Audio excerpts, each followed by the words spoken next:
தாகிர் அவர்கள் தாகிர் அவங்க ஒரு லேடி அவங்க விடுங்க.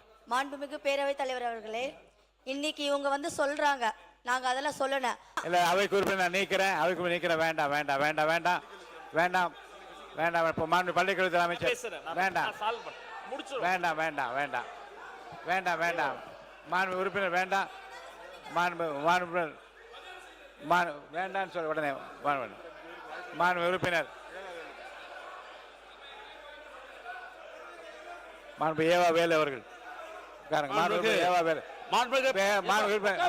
ஏவா வேலு இங்க பாருங்க எதிர்கட்சி கொறடா முதல்வர் இவர் வந்து எந்த கட்சியில் இருக்காருன்னு கேளுங்க. அவரை வசந்த கார்த்திகேயன் அவர் எந்த நீங்க எங்க உட்காருங்க? நீங்க உங்க இடம் எது? உட்கார சொல்லுங்க. நடவடிக்கை எடுப்பேன். உங்க இடத்துல போய் உட்காருங்க. இஸ்லாமியர்கள் பிரச்சனையாக அவர் முதல் இடத்துக்கு போக சொல்லுங்க. மாண்புமிகு பேரவைத் தலைவர்களே, இஸ்லாமிய பிரச்சனை என்பது தமிழ்நாட்டை பொறுத்தளவுக்கு ஒரு சென்சிட்டிவான பிரச்சனை. அது அனைவரும் அறிந்த ஒன்று. இது சிறுபான்மை சமுதாயம் சம்பந்தப்பட்ட ஒரு பிரச்சனை. நம்முடைய பேசுகிற மதுரை சட்டமன்ற உறுப்பினர் தங்களுடைய தலைவர்கள் இஸ்லாமியர்களுக்கு என்னென்னலாம் செய்திருக்கிறார்கள், எவ்வளவு அரணாக இருந்திருக்கார் என்று அவர் பெருமைப்படுத்துவதில் எங்களுக்கு ஒன்றும் மாற்று கருத்து இல்லை. ஏன்னா அந்தந்த கட்சி தலைவர் அப்படிதான் பெருமைப்படுத்துவார்கள். அதையும் எனக்கு மாற்றம் இல்லை. ஆனால் போகிற போக்கில் அனைத்தும் முஸ்லிம்களுக்கு பாதுகாப்பாக இருந்து அவர் சொன்ன வேண்டுகோளை எல்லாம் செய்த ஒரு இயக்கம் திராவிட முன்னேற்ற கழகம். அதோட மாற்று கருத்தில் அதுக்கு விட்னஸே அந்த இஸ்லாமிய தலைவர்கள் இங்கே சொல்லிட்டாங்க. பேராசிரியர் சரி, நம்முடைய அன்சாரியும் சரி, அதே போன்று நம்முடைய இவரும் சொல்லிட்டாங்க. உட்காருங்க உட்காருங்க. அப்படி இருக்கிற உட்காருங்க நீங்க உட்காருங்க.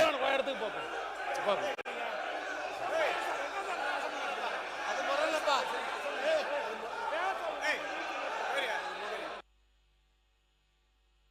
உட்காருங்க உட்காருங்க நீ உட்காருங்க. நான் பேசுறேன். உட்காருங்க உட்காருங்க. நான் பேசுறேன். உட்காருங்க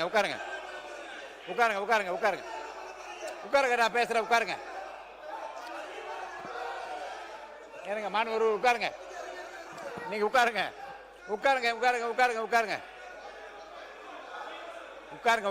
என்ன இருங்க.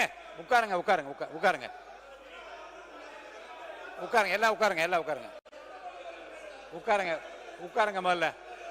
மாணவ பள்ளிக்கல்வித்துறை அமைச்சர் இது ஒரு எல்லாரும் உட்காருங்க. ஒரு நொடி உட்காருங்க. அமைதியா இருக்கு. பள்ளிக்கல்வித்துறை அமைச்சர் முடிங்க. இல்ல முத விஷயம் அந்த சப்ஜெக்ட் போறதுக்கு முன்னாடி ரொம்ப நாளாவே என்னன்னா இது நாம ஏத்துக்கொள்ளவே கூடாது. அது கொரோனா நாளாம் யோசிக்கணும். இப்ப என்ன நடந்தது கேமரால காட்டினாங்களா தெரியல. அவர் மாண்புமிகு சட்டமன்ற உறுப்பினர் தான் இடத்தை விட்டு வசந்த கார்த்திகேயன் அடிக்கிறதுக்கு பாஞ்சு வந்து ஏவா வேலைன்னா கட்டி பிடிச்சு அணை கட்டி தடுக்கிறார். மதிப்பிற்குரிய பூண்டி கலைவாணன் அண்ணன் அங்க இருந்து நடுகிறதுல வந்து அடிக்கிறதுக்கு வராரு. இந்த உருட்டல் மிரட்டல்களாம் மதிப்படக்கூடிய கட்சி தமிழக வெற்றி கழகம் அல்ல.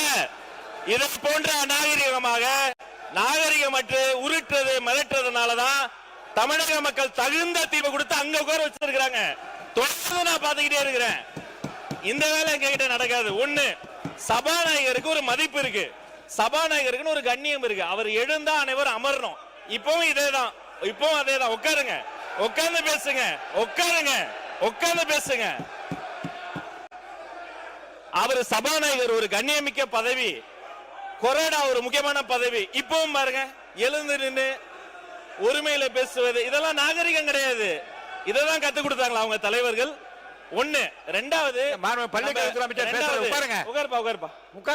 நம்முடைய சட்டமன்ற உறுப்பினர் அவருடைய முதல் அறிமுக உரை பேசுகிறாரு.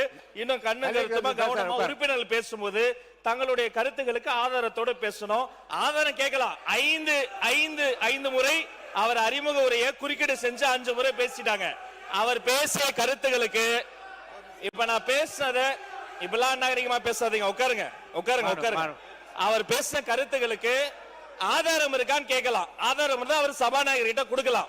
அதை விட்டுட்டு அதாங்க அவர் பேசின கருத்துக்கு சபாநாயகர் ஆதாரம் கேட்டு அவர் கொடுக்கட்டும். அவரை பேச அனுமதிங்க. உட்காருங்க.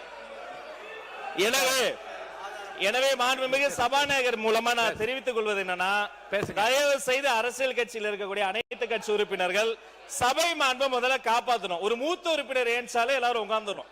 அவர் கொரோனா ஏன்ஸ் நிக்கிறாரு, பின்னாடி இருந்து கத்துறீங்க.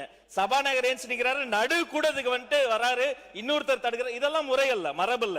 முதல் முறை உறுப்பினர் பேசுறாரு, அவர் கருத்துக்கு அவர் பொறுப்பேற்றுக்குவாரு. அதுக்கு ஆதாரம் இல்லைன்னா அவை குறிப்பில் நீக்கலாம், அதுக்கு என்னவோ பேசலாம்.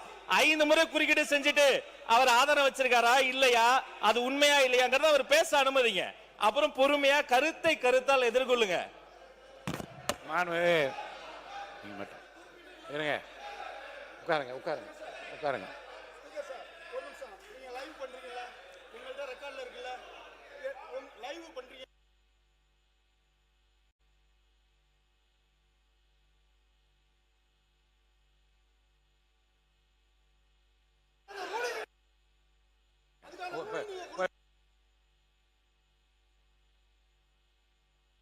உட்காருங்க, இடத்துல உட்காருங்க, இடத்துல உட்காருங்க, இடத்துல உட்காருங்க. மாண்புமிகு அவை உட்காருங்க.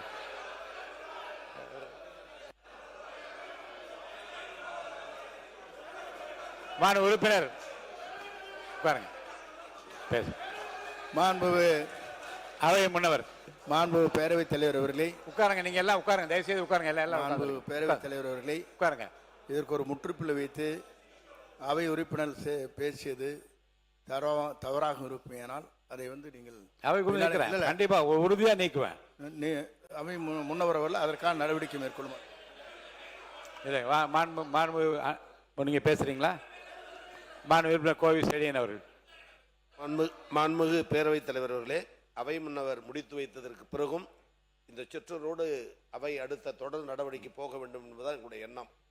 அரசியல் ரீதியான பிரச்சனையாக இருந்தால் அரசியல் ரீதியாக பேசலாம், மோதிக்கொள்ளலாம், மணிகணக்கில் கூட பேசலாம். மாண்புமிகு கூட்ட மேடையில் பேசுவது போல பேசாம முன்னாள் முதலமைச்சர் அதை தான் வலியுறுத்தி கொண்டே இருக்கிறார். ஆனால் ஒரு ஒரு ஒரு சுமூகமாக போக வேண்டிய ஒரு சமுதாய பிரச்சனையை பேசும் பொழுது, மத சம்பந்தப்பட்ட பிரச்சனையை பேசும் பொழுது பேசுபவர்களும் வார்த்தையை பார்த்து பேச வேண்டும், கேட்டுவிட்டு பதில் சொல்பவர்களும் வார்த்தையை பேசினால்தான் வெளியில் இருப்பவர்களுக்கு ஒரு பாதுகாப்பான நிலையை சட்டமன்றம் விரும்புகிறது என்ற பொருள். அதன் அடிப்படையில் தான் மாண்புமிகு மதுரை உறுப்பினர் பேசும் பொழுது தீவிரவாதிகள் என்று திமுக சொன்னார்கள் என்று வார்த்தையை மட்டும் படிச்சுக்கிறது பிளீஸ். அந்த வார்த்தைக்கு ஒரு ஆட்சேபனை தெரிவித்துமே தவிர அவர் பேசுவதில் நாங்கள் தலையிடவில்லை. அதன் பிறகு சகோதரி பேசினார். அவர்கள் தரப்பு அப்படி என்றால் நாங்கள் இஸ்லாம் மக்களுக்கு செய்த சலுகைகளை சொல்லுகிறோம்.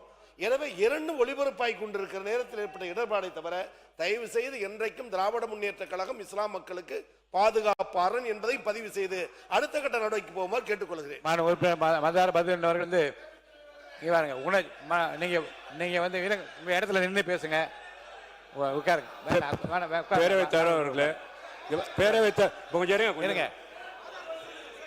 பேரவைத் தலைவர் அவர்களே, பேரவைத் தலைவர் அவர்களே, பேரவைத் தலைவர் அவர்களே, பேரவைத் தலைவர் அவர்களே, பேரவைத் தலைவர் அவர்களே, நீங்க வந்து பாத்தீங்கன்னா இங்க நான் தவறா பேசியிருந்தா கேட்டுக்கோங்க. ஒரு நிமிஷம் சொல்லிடுறேன். உங்களை நான் அனுமதிக்க போ. நீங்கள் மேற்கொண்டு பேசுகிற விடயங்கள் ஆதாரபூர்வமாக இருந்தால் இருங்க, வந்து ஆதாரத்தை என்கிட்ட காட்டி விட்டு பேச நான் அனுமதி அளிக்கிறேன். இருங்க, உட்காருங்க, இருங்க. அதுக்குள்ள வந்து மாண்புமிகு உறுப்பினர் தமிமுன் அன்சாரி அவர்கள். மாண்புமிகு பேரவை தலைவர் அவர்களே, மதிப்புமிக்க இந்த பேரவையில முன்வைக்கக்கூடிய கருத்துகள் பேரவைக்கு வெளியே சட்டம் ஒழுங்கு பாதிக்கப்படுவதற்கு துணையாக போய்விடக்கூடாது. இங்கு இருக்கக்கூடிய மாண்புமிகு உறுப்பினர்கள் அனைவருமே சமூக நல்லிணக்கத்தின் மீது இயல்பாகவே நாம் அக்கறை வைத்திருப்பவர்கள், உருதாய் மக்களாக வாழ்ந்து கொண்டிருப்பவர்கள். அரசியலிலே ஆளுக்கு ஒரு கூட்டணியில இருக்கலாம், ஆளுக்கு ஒரு கட்சிகளிலே இருக்கலாம், அது அவரவர் தனிப்பட்ட விருப்பங்கள், நிலைப்பாடு. ஆனால் உணர்ச்சிகரமான ஒரு விவகாரத்தில் பொறுப்பற்ற முறையில் கருத்துக்களை பதிவு செய்வதெல்லாம் நீங்கள் ஏற்கக்கூடாது. இதற்கு ஒரு சில விஷயங்களை நான் இங்கே விளக்கம் அளிக்க விரும்புகின்றேன். பாட்டாளி மக்கள் கட்சியுடைய உறுப்பினர் சகோதரர் கணேஷ் அவர்கள் இங்கே குறிப்பிட்டார். என்னை பேச விடுங்க, என்னை பேச விடுங்க, என்னை பேச விடுங்க. நான் உங்களுக்கு நன்மையாக தான் நான் பேச போறேன். இங்க இருக்கக்கூடிய முன்வரிசை அமைச்சர்களாக இருந்தாலும் சரி, பின்னால் இருக்கக்கூடிய ஆளுங்கட்சி உறுப்பினர்களாக இருந்தாலும் சரி, பதற்றத்தை உருவாக்குவதில் நீங்கள் யாரும் ஆர்வம் காட்ட மாட்டீர்கள் என்பது எனக்கு தெரியும். நான் சொல்ல விரும்புவது என்னவென்று சொன்னால், ஒரு அவையிலே ஒரு கருத்து வந்த பிறகு முழுமையாக பேசுவதற்கு வாய்ப்புகளை வழங்க வேண்டும். அது திராவிட முன்னேற்ற கழகமாக இருந்தாலும் சரி, அண்ணா திராவிட முன்னேற்ற கழகமாக இருந்தாலும் சரி, அதுக்கு முந்தைய காங்கிரஸ் ஆட்சியாக இருந்தாலும் சரி, தமிழ்நாட்டில் ஆட்சி செய்கின்ற போது மதக்கலவரங்களை அவர்கள் ஒடுக்கியிருக்கிறார்கள், கட்டுப்படுத்தியிருக்கிறார்கள், மதவாதத்தை தடுத்திருக்கிறார்கள். எல்லாவற்றையுமே நாம் பாராட்டுகின்றோம், மனதார ஏற்கின்றோம். ஏனென்று சொன்னால் சிறுபான்மை மக்கள் சவளை பிள்ளைகள். தங்களுக்கு யார் ஆதரவாக இருந்தாலும் அரவணைப்பாக இருந்தாலும் அவர்களை கொண்டாடுவார்கள். இந்த நிலையில ஒரு பாராட்டையும் நன்றி நான் தெரிவிக்க கடமைப்பட்டிருக்கின்றேன். ஏனென்று சொன்னால் சூழ்நிலையை புரிந்து கொண்டு மாண்புமிகு அமைச்சர் அவை முன்னவருடைய வேண்டுகோளையும் ஏற்று, அண்ணன் செங்கோட்டையன் அவருடைய வேண்டுகோளையும் ஏற்று சர்ச்சைக்குரிய விஷயங்களை அவை குறிப்பிலே நீக்கிவிட்டோம் என்று சொல்லிவிட்டீர்கள், வரவேற்கிறேன். கூடுதலாக ஒரு செய்தி, சர்ச்சை அல்ல, இங்கே நம்முடைய பாட்டாளி மக்கள் கட்சி சகோதரர் கணேஷ் பதிவு செய்தார். இந்த முஸ்லிம்களுடைய இடஒதுக்கீட்டுக்காக அதிகமான மண்டல மாநாடுகளை நடத்தியவர்கள் நாங்கள் என்று சொன்னார். அது உண்மை. அதே போன்று களத்தில் மிகப்பெரிய போராட்டங்களை நடத்தியது தமிழ்நாடு முஸ்லிம் முன்னேற்ற கழகமும், அதனை அடுத்து தமிழ்நாடு தௌஹீத் ஜமாத் என்பதும் வரலாறு. இதே பேரவையில் கலைஞர் அவர்கள் இருந்த பொழுது இதே கோரிக்கை